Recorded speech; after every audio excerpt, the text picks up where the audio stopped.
So when we talk about finding your why, we're really just talking about how do you use what drives you to help you drive your success in life. Most pilots don't understand what career opportunities are available in the world of aviation.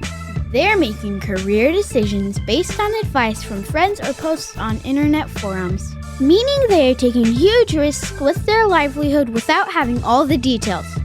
This podcast was created to help you understand the aviation industry so you can find your dream job.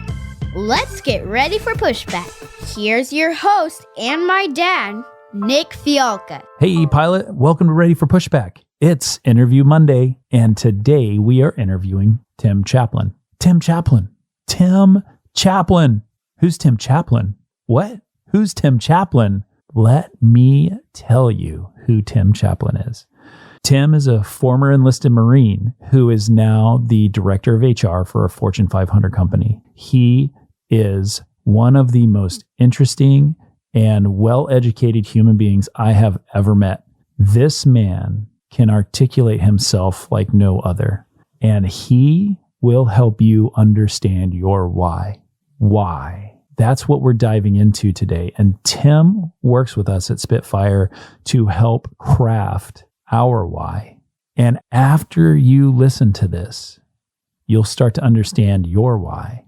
And it's a long road and there's a lot to it. And this is just the surface. Like Tim and I, we talk a lot about this, but at Spitfire, we have an entire course on your why and who you are as a human and how that translates into what you become and why you do it. So if you like this, man, there's so much more. There is so much more that we have for you at Spitfire, but I just love talking to Tim. Man, if you could meet him, so interesting. It's so interesting because you would not think that an HR executive looks like Tim. He is all muscles. He's all tattoos. And he is the most intimidating person in the room when you're there. But he starts speaking and you are just brought in. You just want to sit down at his feet and have him tell you a story because he is so interesting and so articulate. And if you can be this articulate and this compelling, man, you're going to be an amazing human. This is one of my absolute favorite interviews of all time. I love this interview. I hope you enjoy it. And I want you to let me know, what's your why? Tell me. Send me an email, podcast@spitfireelite.com. I would love to check it out.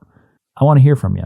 And I want you to enjoy this episode with Tim Chaplin. And last but not least, let's have a quick word from our sponsors because without them, we wouldn't have this awesome podcast. Hey, pilot, it's Nick. I want to tell you about a great friend of the show, Timothy P. Pope. He's a financial planner and he's completely focused on the professional pilot.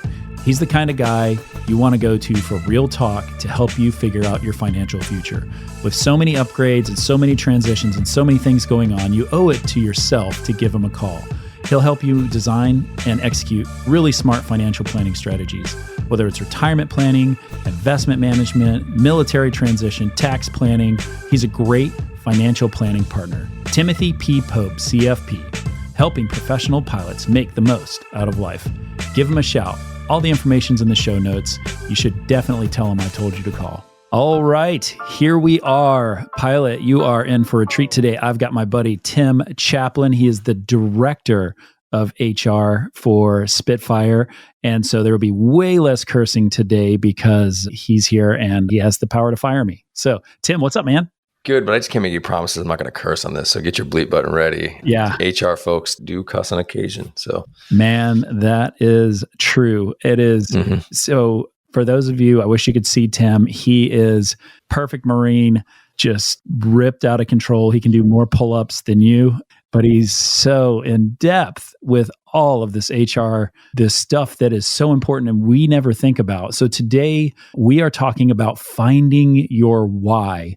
Tim, this is such a confusing topic to me. Can you kind of break down what this is all about? Yeah. So kind of talking to a lot of people, myself included, you find a path and you're like, man, I really don't know what it is that I want to do. And it's hard to get a direction when you don't know where you're going. So when I look at the why as it relates to a pilot finding why they want to leave, say this from the service or transition or get into the airline community. What is it that I'm looking for? Why do I want to do this? I just want a job? Well, that doesn't really resonate well. And nobody has a passion to say, well, I just want to get a job. So I think of the why as kind of the purpose of what we do. And so I'll give you my why. And if we talk about taking some of this from Simon Sinek, book I read, Start With Why, and it kind of talks about the why behind businesses or why behind people. And it really drives all the decisions they make. So if I think about me as an example, as an HR person, I'm a retired Marine. I'm a husband, I'm a stepdad, I'm a son. I do a little photography. I coach veterans that transition out. I try to help businesses be successful through their people. So what comes into that? My why is I just want people to be a little bit better in whatever I'm doing, just be a little bit better, whether it's 5 minutes or 10 years, whatever our time frame is. I just want you to be a little bit better off because of our interaction. So if I think about how that translates into how I find a job or how I find a career path, I want to go to a company that cares about people. If you don't care about people, I'm not going to be a good fit for you because my why is directly related to how humans do their job, find their career, find their passion. So if you talk about as you're looking for a company, the why of why you want to work there or why you want to give up your time with your family to go spend time flying aircraft for a certain airline, does that company touch your values? Because if they touch your values, you're not going to have to quote unquote work as hard. You're going to be using that passion to drive your everyday going into work and being the best version of yourself. And that's really what it comes down to. So work is no longer this big arduous thing, right? So the why really just drives those daily decisions. Am I providing for my family? Am I going to a company that speaks to my values? Is it close to my home? Does that give me more time with my kids? Those types of things. So when we talk about finding your why, we're really just talking about how do you use what drives you to help you drive your success in life. Hopefully that makes a little sense or resonates with people. Yeah, I spend a lot of my time talking to the pilot who wants being at a major airline or finding the company, whether it's a major or whether it's a cargo or whether it's business aviation or whatever it is. A lot of it's driven by financials. A lot of the conversations are, oh man, Delta's got a new contract. Oh, look, JetBlue just came out with a new TA. Oh, look, Spirit's got this thing. Should I go there? Should I go here? And they're chasing that brass ring a little bit. And very, very few conversations start out with in-depth, like personal philosophical view of what that company is and why a person is driven toward it. And, it's really interesting after doing it for a few years, right? Been flying for quite a while. I've seen people that are there transactionally. They are there for the paycheck. And I think that it matters. I think that you feel it when somebody is there and they're just trying to get a paycheck and get moving. And I don't know, on the flip side, I've flown with people. I think about my buddy Al. I've flown with this guy. He was a captain when I was a new hire. And man, that guy lived and breathed all the great things, like talking about all the fun things about the company and the things that we got to do and the privilege it was to be able to do what we did. And that was a total paradigm shift. And so how do you get in touch with that? How do you start to figure that out? I think sometimes that journey, what you share is what a lot of people go through. So at the end of the day, if we look at what we need to survive, I got to pay my bills. Right. So sometimes you take something you're like, I got to pay these bills. So I'm going to work here. I'm going to take this job. I'm going to do this thing. And then at most times, once that basic level of needs are met, we start thinking to ourselves, man, is this really what I want to spend my time and effort on? And that's when somebody get that reflection. So I like to talk to people specifically in this industry and pilots of why did you choose this career? There's something about being a pilot that you want to do. Right. So there's something that touches you. What is that? It can't be security because pilots, there has been some flux over the years as I would see it as a person just watching the industry from the outside. But there's something magical about flying an aircraft, which is why it's something easy to tap into. People just don't think about it because they get into that grind daily. So what I try to help people think through is this really tap into that basic, why did you go down this road? And if I look at someone from human resources, people are like, why would you were a Marine for 20 years. You look like a character with all your tattoos. You do. Oh my God. It's unbelievable. Yeah. Why do you do HR? And I just look at it simply like, I want you to be really great at what it is you do. I just want to help just a little bit so that you realize your dreams, because that's my drug of choice. And so if I think about that, is something is like people look at human resources in a certain light. Well, look at human resource from my point of view. Now think about that in the pilot area. There is something pretty awesome. I think every kid at some point's dream that plays with toys or something is like, I really would love to just explore aviation. I want to fly a plane. I think that would be so cool. And I like the customer service aspect of it. Or I just like flying something cool. I have a friend of mine that we both know, Bill Sims. He said to me one time, I was like, you know what, do you like flying? And he's like, I have the best view from my office, and every day just does not feel like work. Man, talk about just an inherent, how can you articulate that when you're trying to come on and find a company? Like, why do you want to do this? Because I really just like the view out of a cockpit. Like that drives me. So every day I want to make that the best experience I can. You're not talking about money. You're not talking about all that stuff. All that's going to come. The success is going to come because now if you think you're almost in like a flow state, like I imagine if you're a pilot and you get in there and you just in one of those days where it's just everything just goes so well, you're in that flow state. You're not truly working from that stress mindset. You're in a life where you're like, man, I'm blessed to do this, and I want to make this experience the best I can for the crew I support, for the people on this aircraft, for the cargo, whatever you can tie it to anything, but you're starting with that innate ability of view of like, man, what is it in me? And that's where I kind of help people try to tap into. If you peel it all back, you can find that why, because you started down this journey for a reason. You didn't just wake up one day and be like, let me be a pilot. Something started you down that long, arduous journey to fly an aircraft. Yeah. And I think when I walk down the toy aisle at Target, nobody's selling toy cubicles. Nobody. They should. Yeah. Just like this real dark corner of Target. Yeah. Ugh, that's where all the cubicles are. Man. But, that's where it is. They're selling, you can get a 737 with a Southwest paint job on it, and you can give it to your 3-year-old, and that 3-year-old will sleep with that toy, and that 3-year-old will walk around with that thing held high and pretending to fly. And that's it. That's how I got started, right? Getting into a plane for the first time and getting able to get in the front seat and look at the switches and all the buttons and all the things. And there's something captivating to the human psyche about that. And carrying that to a company is hard to remember. So that's important. Now, okay, here I am. I'm a young pilot. I'm 25 years old. I've been flight instructing. I've got my 500 hours, and I got this other job, and I'm cranking out hours. And now I'm starting to look at, man, I'm building my resume. I've got applications ready to publish, but where should I go? How do I understand? Like, how do I look in from the outside, from somebody that is far away, far, like seemingly a lifetime away, right? Like, I just want to fly wide bodies in Asia, or I want to do whatever.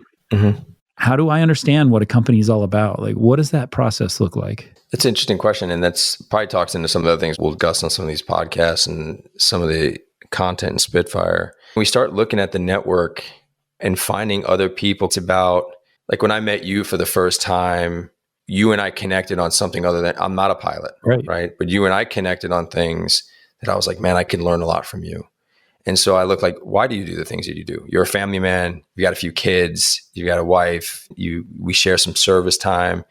And I remember sitting and thinking, you're like, man, why do you like what you do? And we talked about that in one of our. So if I look at that, I'm not asking you, hey, should I get this job because the money's good? Or should I say, you and I share, we have kids in our life. We're family men. We both like doing X, Y, and Z, whatever it is. We're going to call it flying an aircraft now. So we both are flying. And so how does this fit into your lifestyle? And then I want to listen to you. And then I want to see if what drives you drives me. Because if you work there and I connect with you and our values are the same, then I'm going to want to be part of that. So you think about that from an informational perspective. Am I looking to validate my why? Am I looking to validate what it is that I want to do? Or am I looking to understand? So say I don't know what it is. You're flying in a wide body in Japan, and I don't know if I want to do this or not, but I'm talking to you and you're like, look, this is amazing. And this is why. I love travel. I love different cultures. My family has a great experience here. Now we can decide together if that matches my values. And if it does match my values, now I'm making a decision, a value-based decision versus a transactional-based decision. And to me, that's when people really start to lean into it, because you can't teach that. You can only tap into it because you already have it. I can't teach you that. but I can help you tap into that to see if this is where you want to take your life. Yeah. And I think that the idea of a value-based decision versus a transactional decision, right? That is so important because, I'm taking notes here. And the thing I wrote down real big and I circled it is you don't want to get there and feel like you have buyer's remorse, right? Mm-hmm, for sure. There's so much at stake with this decision. If you're making your last decision to go to your forever home, then finding out and being aware of that, like that's part of the process. You're getting all the things you need. You're getting your hours. You're making sure you've got your medical. You've got all your transcripts and this, that, and the other. But have you spent the time to really get to know that organization? Because I can tell you, I've seen it. I see it, man. Somebody will be at some airline and they'll just be regretful for it. Mm-hmm. And the hard part of this job is that most of these places are seniority-based airline. Mm-hmm. So if you are stepping forward and committing, just like your spouse, you are going to find that person that you connect with on a deeper level than you ever will for any other person. And this is the same thing with this job, specifically this job. Out of all the different places you could possibly work, the different jobs you could possibly have, you are on a date. You are on your first date at your interview, and you are going to commit for your entire adult life, for all of your earnings and everything else, and and all your good days and all the bad days and all the all the weddings and all the funerals too. There's a lot at stake. So that's really stressful. Mm-hmm. How do you feel confident in that decision making? I think it goes right back to, if you're making a decision based off your values, it's going to be something you run towards. If you're making a decision based off fear, if you're making a decision based off, I just have to get this done, and you're giving this type, because this industry specifically, you have a lot of assets that you're responsible for. You have a lot of people that you're responsible for, a lot of resources you're responsible for. So there's a lot of stress inherently comes with this career.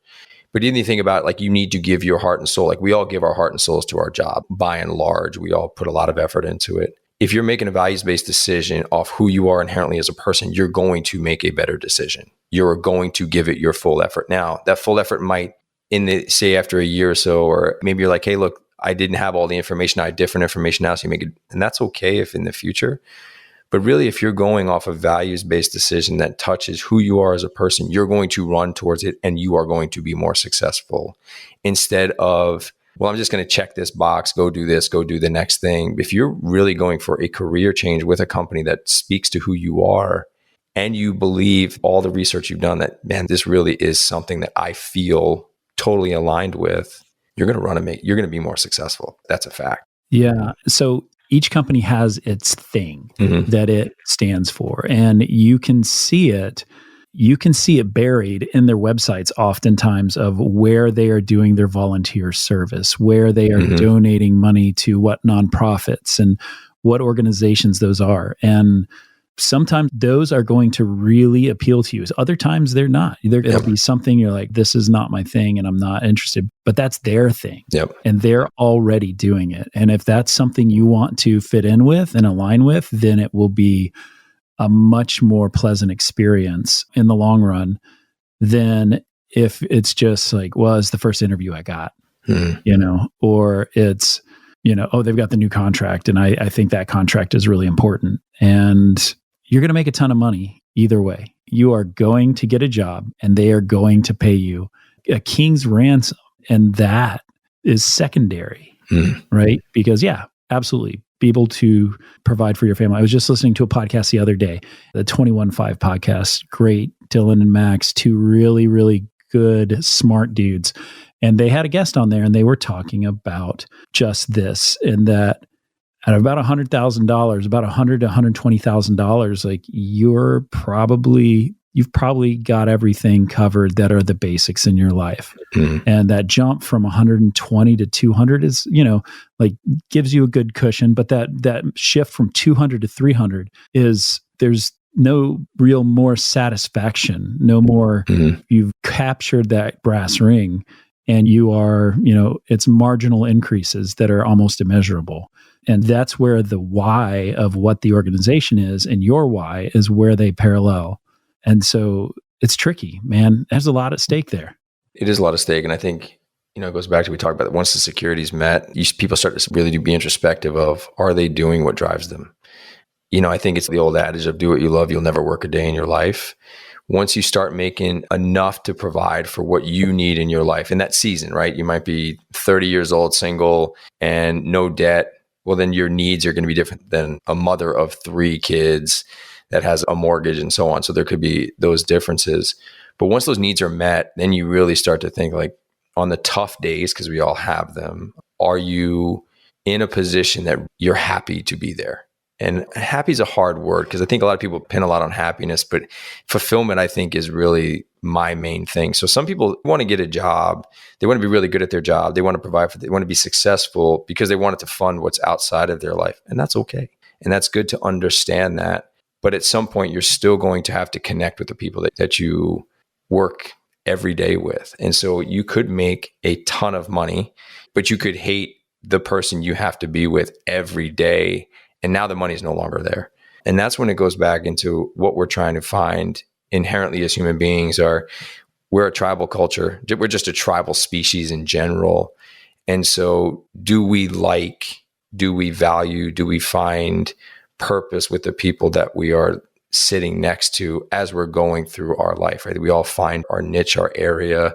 Me as an HR human being, I'm on a team now that as I work with my people, we have tough conversations with people because nobody ever brings us like, hey, life is good. No, they bring us a tough conversation. They bring us like, oh my God, I got all this stuff going on. How do I deal with it? Oh, great. Let's talk about it.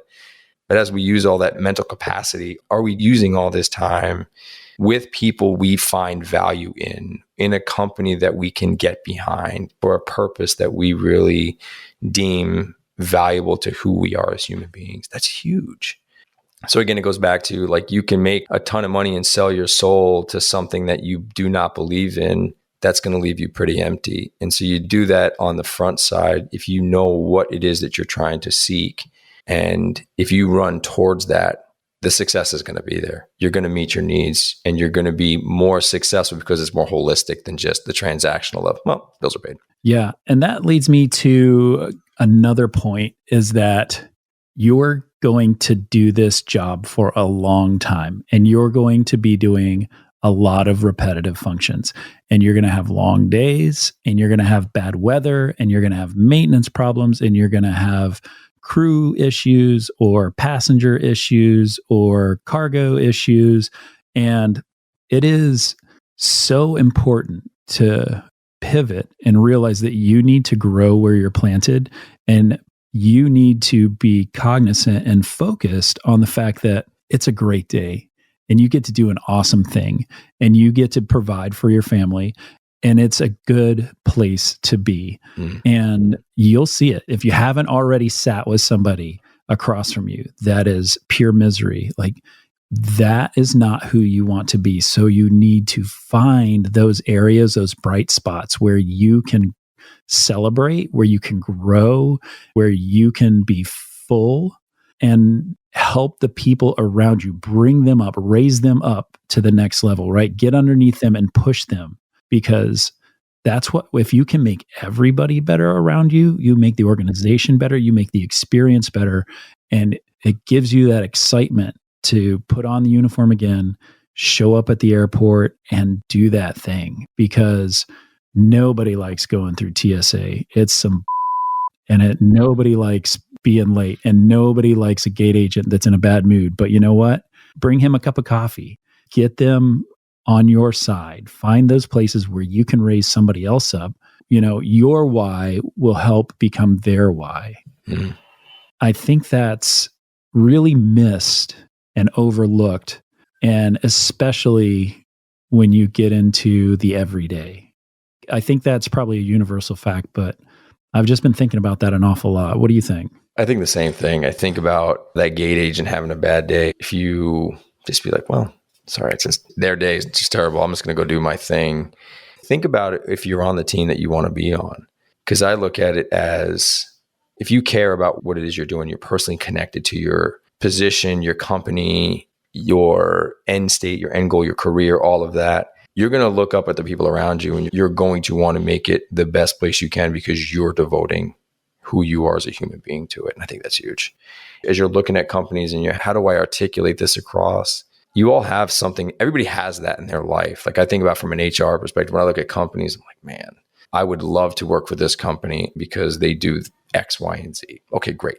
I'm going to bring my best self every day. And every day I come in, I'm going to try to make the people around me better because I don't want to have a bad experience. And so I want to make sure that every interaction I have, everybody that I interact, everybody I talk to, everybody that's on my team, I want to make sure that they get the best version of me. You might not fix them in the moment, but they're going to remember that.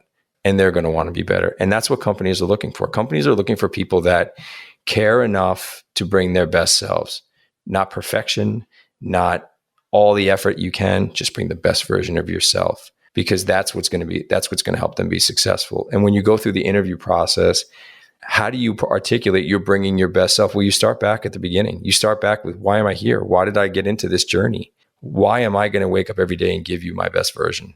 We talked about going through Target. Like I remember back when I was a kid and I got my first flight to England to see my family on British Airways. And I got a little set of wings. And I think I was like 7 years old. And ever since then, I've like always dreamed about being a pilot.